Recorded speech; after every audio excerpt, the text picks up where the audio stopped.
Alright, what's up guys? I am very excited to bring you this video. This is an all new Blue Eyes deck profile. This is a trap Blue Eyes deck. There are other variants that you can play. This is like a control trap based version.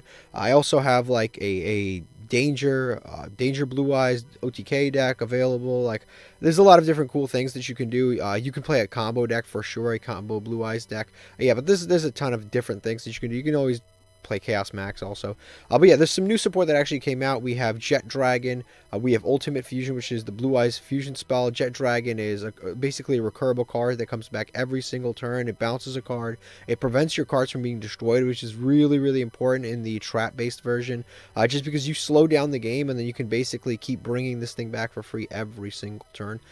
And then, of course, we've got Tyrant Dragon, which can attack all monsters your opponent controls, and then after it battles, you can set back a trap. Also, this card is unaffected by trap cards, so if you have this on the field already and you activate Skill Drain, it basically negates all other monster effects, but this thing is still perfectly usable. It's unaffected by all other trap cards, so it's actually, we got a pretty decent matchup against like Eldritch and stuff like that. But yeah, this is one of the better ways, I'd say, to play this deck, just because it can really like play through a lot of interruptions, and there's not a lot of things that your opponent can really ash that like impacts you, or really interrupt that impacts you, and you get to play things like counter traps, which your opponent can't respond to. But let's get into this deck profile. First, we've got 2 copies of Blue Eyes. You don't need to play 3 copies of Blue Eyes in this particular deck, mostly because you can actually, like, the only fear is that one of them gets like banished by Call by the Grave. But there's a lot of ways that you can play around Call by the Grave. You can use fusion materials from your graveyard with Ultimate Fusion, shuffle them back into the deck. So if your opponent tries to like Call by the Grave of Blue Eyes, you can just activate this, shuffle it back. There's a lot of like cool interactions that you can do, where you can bounce it back to your hand with Stone of Ancients. You can shuffle it back into the deck with Ultimate Fusion. You can shuffle it back into the deck and then summon it back out with the fusion deployment. Like there's a ton of really neat tricks that you can do with the Blue Eyes, where you really don't need to play more than 3. Now, I'm not saying that in every single variant you should only play 2 copies of Blue Eyes White Dragon. In other variants, I play 3 and not 2, but in this particular version, I do play 2 copies. We got 3 Stone of Ancients. This is usually one of your best normal summons, just because you normal summon it, link it away, and then you can summon either Jet or regular Blue Eyes to the field, whatever you need. Jet lets you protect all other cards on the field from destruction, even if there is not a Blue Eyes in your graveyard. So it has just a continuous protection effect, so it can protect all of your back row. So if your opponent tries to like Harpy's Feather Duster you, it's dead. It doesn't do anything. So you can either summon that, or you can summon a Blue Eyes and get into your Blue Eyes engine.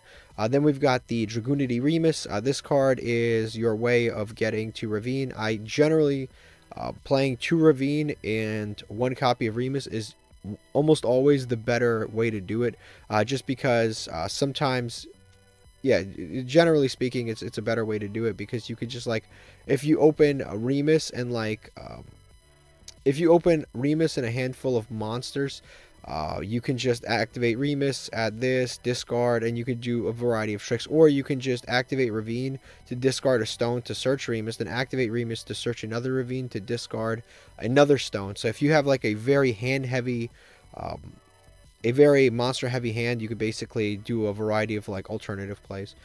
Then we play 2 copies of Ash Blossom. I think it's actually a better hand trap than Maxi. I used to think Maxi was like really strong, but sometimes you play Flunderies or Eldritch and it just does nothing. So Ash Blossom just generally hits everybody. You can also switch this. It would probably be smart to switch this to an Imperm, to 2 Imperms, just because you can set Imperm back with Tyrant Dragon, stuff like that.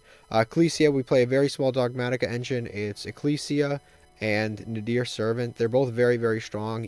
It doesn't really matter which one you open. This actually lets you add back Dogmatica monster from graveyard. So if you already open the Ecclesia, you could just add it back later, so it's no big deal. But basically, Ecclesia just lets you search the Dogmatica Punishment. This deck has like a cool like flow to it, where the whole point is to send stuff from your extra deck, and then you get additional effects, which I may as well talk about now. But like, we play like Neo Blue Eyes Ultimate. This gives you protection for a fusion monster. This lets you search any card that's fusion in its name if it's sent to the graveyard during the next standby phase. So you can search fusion deployment. You can also search ultimate fusion, which is pretty cool. Obviously, you have the Ignister, which shuffles a card your opponent controls back if one of your cards gets destroyed. Natis pops a card. and that's pretty much it. But you have like a cool engine where you can access your Blue Eyes engine with a Dogmatica punishment, which is cool. Yeah, whether you draw Ecclesia, you actually have access to your Blue Eyes engine. Um, yep. Then we've got, like I said, 2 Jets. Jets like crazy good card. It has a continuous effect. None of your cards can be destroyed other than this. And then on top of that, it basically has an effect where if you have a Blue Eyes in the graveyard and a card on the field gets destroyed, so even if your opponent's card gets destroyed, this card summons itself from the hand or from the graveyard. So it's like a recurable effect every single turn. It's such a strong effect. And it's really what makes this control deck so good. Just because you really don't have to have a lot on the field. If you have like 1 floodgate up, you can just keep recurring like a Blue Eye, slow down the game state, and just keep recurring this Jet. Has an additional effect where if it battles, it can bounce a card your opponent controls. Also can be helpful. Helps deal with opponents' floodgates. It helps deal with monsters that you don't want to destroy. You just want to like put back into their extra deck or in their hand. So it's very helpful in that regard. Next, we play 2 copies of Heavenly Prison. This is the ratio I like the best. It's 2 Blue Eyes, 2 Jet, and then 2 Heavenly Prison. You never really brick. Heavenly Prison is another one that's just really, really strong because you can just protect your back row if you don't access the Jet Dragon. You just protect your back row, and then you can summon it, and then you can set any spell and trap card in the game into your back row. It's such a crazy effect. We play 1 Bingo Machine Go. I absolutely hate Bingo Machine Go. It is one of my least favorite Blue Eye support cards, but unfortunately, it is the best target for the secondary effect of True Light. So you use the secondary effect to set Bingo Machine Go into your back row. So sometimes you have like really odd hands where you have True Light and you don't have access to your Blue Eyes like engine. So you just activate True Light, set the Bingo Machine Go, activate Bingo Machine Go, reveal 2 Blue Eyes White Dragons and like 1 Jet, and then you can just summon the Blue Eyes from your hand using the True Light. So it's just kind of like an alternative way. You can also set Ultimate Fusion with the True Light. But yeah, one of my least favorite cards, but just one of the better targets. 3 copies of Pot of Extravagance. It's the best draw card for this particular deck. Pot of Prosperity is one I used to use, but again, it got limited to 1, so pointless there. Fusion Deployment basically just lets you reveal any material, any fusion that has a specific name in the requirements. So all of the Blue Eyes fusions say Blue Eyes White Dragon, so you could just reveal like any one of these, like Tyrant, Twin Burst, Ultimate. You can reveal any one of these, and then you can summon a Blue Eyes White Dragon directly from your deck. It's just really good. It just easily allows you to access your Blue Eyes engine instantly. You have a ton of different ways to get the Blue Eyes. You have Whitestone, the Dragon's Ravine. You have, you have a huge variety of ways, and if you really need to, Dogmatica Punishment, Ecclesia, Nadir Servant. Like, there's so many different ways. Nadir Servant's another one you play. Unfortunately, this card's limited to 1. I think that's so stupid. Like, there's so many decks that are just not as scary as Nadir Servant, like as scary as Dogmatic. Like, why is this card limited to 1? It's so outrageous. Like, you never see this deck, and maybe it is because it's limited to 1, but I mean, I think it's just a little bit outrageous. This card needs to go to 2 or 3. But basically, it lets you send a monster from your extra deck, which is pretty good, and then you get to search Ecclesia, and then Ecclesia obviously lets you search for the Dogmatic. Like, it's a really nice plus, but it's really not broken enough to be banned, considering what is legal in this game. Like, you've got Mecha Phantom Beast, you have Needle Fire. Like, you have so many crazy cards, and you have like Nadir Servant. It's just okay. Next, we play 2 Dragon's Ravine. I've already talked about this. Basically, it's just it accesses your Blue Eyes engine every single turn. You activate, discard a card, and then you can send a Stone of Ancients to the graveyard. Typically, you like activate, discard a Blue Eye, send Stone of Ancients, and then you summon out like Jet, or whatever the combination is. You're just trying to basically get to like a Blue Eyes or a Jet on your end board and like 1 in the graveyard. What's good about this is that you can do it every single turn, whereas Dragon's Ravine you can't do every single turn because this is a field spell, so it will stick to the field. And what's cool about this, has a really cool interaction with White Stone of Ancients, where you can banish White Stone of Ancients to bounce back like Blue Eyes White Dragon or Jet Dragon, and then you always have fuel to discard for Dragon's Ravine like endlessly. You can just keep discarding forever. 2 copies of Ultimate Fusion, great, beautiful fusion spell. Basically, it's a quick play. The only issue with it is that it can only activate it in your main phase, or during the main phase. So during your opponent's main phase, during your main phase, which is kind of annoying because sometimes you're in the battle phase, you want to end the duel, and you just can't activate this in the battle phase. But it's really cool. You can actually shuffle materials back from your graveyard, field, or hand, And then if you use face-up Blue Eyes White Dragons, you can destroy your opponent's cards non-targeting. Face-up cards non-targeting for every Blue Eyes White Dragon you use as material that is face-up on the field. So it shuffles, it pops, like it does so many positive things. And then of course it summons Jet. It can summon Twin Burst or Tyrant. It can actually summon the Ultimate Dragon, but I don't play enough materials to actually summon this. The funny thing is, unfortunately, somehow in this game, you actually don't have the alternative Ultimate Dragon is not in this game, which for those of you that don't know, is just kind of like a pretty common card in the regular TCG. I don't know why that card's not in the game, but it's not. But that's why I play 2 Blue Eyes and not 3, because there's no point to summon this thing out. You're using this for the graveyard effect. Next, we play 2 copies of Dogmatic Punishment. Like I said, it pops a card, plus it lets you access your Blue Eyes engine, pops another card, or does a variety of other things that you want it to do. 3 copies of Solemn Judgment, just because it's a really good counter trap. 1 copy of Solemn Strike. I'm probably going to replace these 2 with Solemn Strike, but I like playing like a good amount of counter traps. So we play 3 Judgment, 1 Strike, and then we've got 2 copies of Fist of the Unrivaled Tenyi. This card, for those of you that don't know, is basically like Solemn Judgment if you control a non-effect monster, which of course Blue Eyes White Dragon is a non-effect monster. You're basically always going to have it on the board. 2 copies of Skill Drain because it's like disgusting in this version of Blue Eyes. Not a single one of these cards really even, like their field effects literally do not matter. Like except for Dogmatic Ecclesia, her field effect obviously matters. This has an effect to bounce and effect to protect your back row, or protect all other cards, but like most of the time, if you can just have him looping in the game, like it doesn't really matter. You can just negate his effects and it literally doesn't make a difference.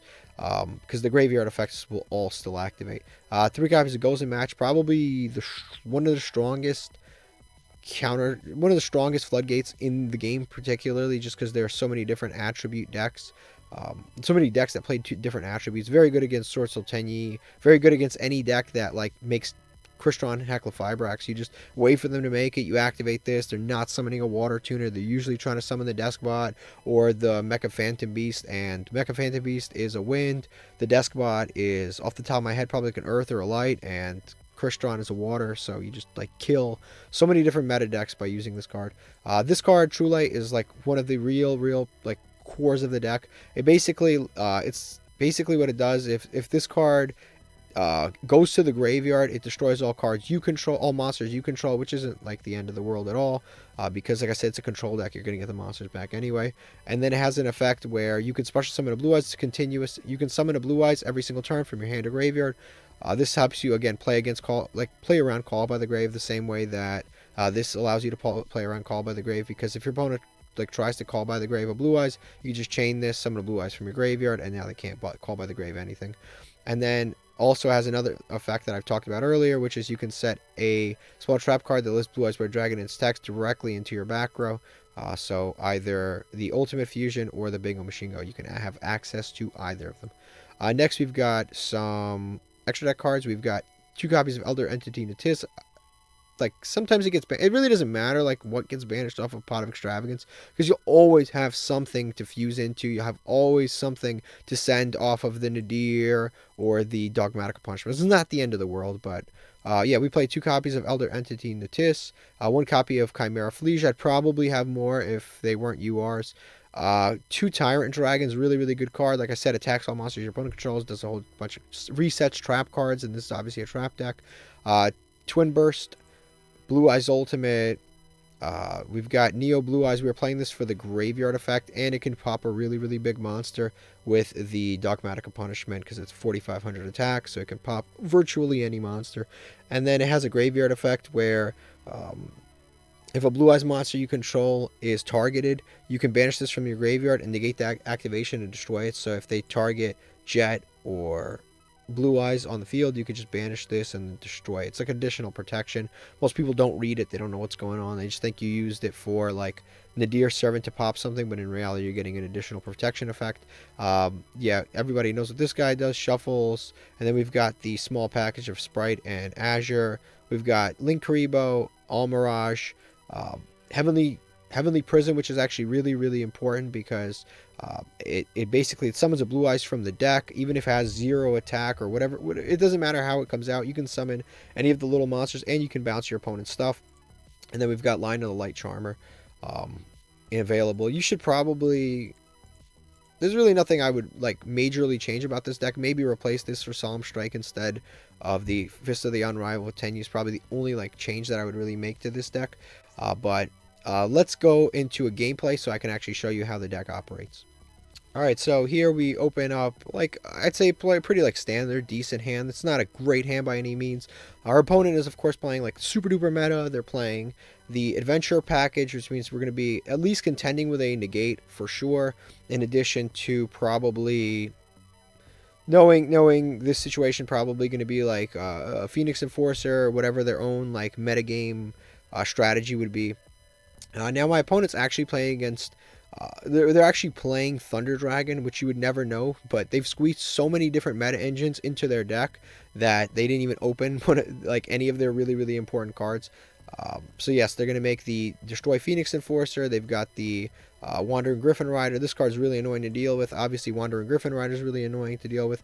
We draw a really like suboptimal hand. We're going to normal summon that, link it away for a Link Rebo, which is the stone. It's going to allow us to summon during the end phase, which... obviously do that. We're going to just set 5. Our opponent's going to pop like a random back row. It literally doesn't matter what they pop because we have duplicates. We unfortunately brick so bad we drew duplicates of everything.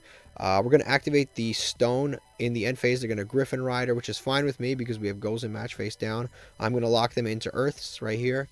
And as soon as they hit the draw phase, they're going to activate the dasher to summon, to reveal, to summon, and we're going to chain goes in match. So this summon won't happen. And when they hit the standby phase, Phoenix Enforcer will never come back. So we basically just stop the entire Phoenix Enforcer engine with one goes in match, which is pretty cool. They're going to Draco back, activate effective bounce. We're going to chain the goes in match immediately, just in case they drew the Griffin Rider, so they can't like quick effect summon it or something like that.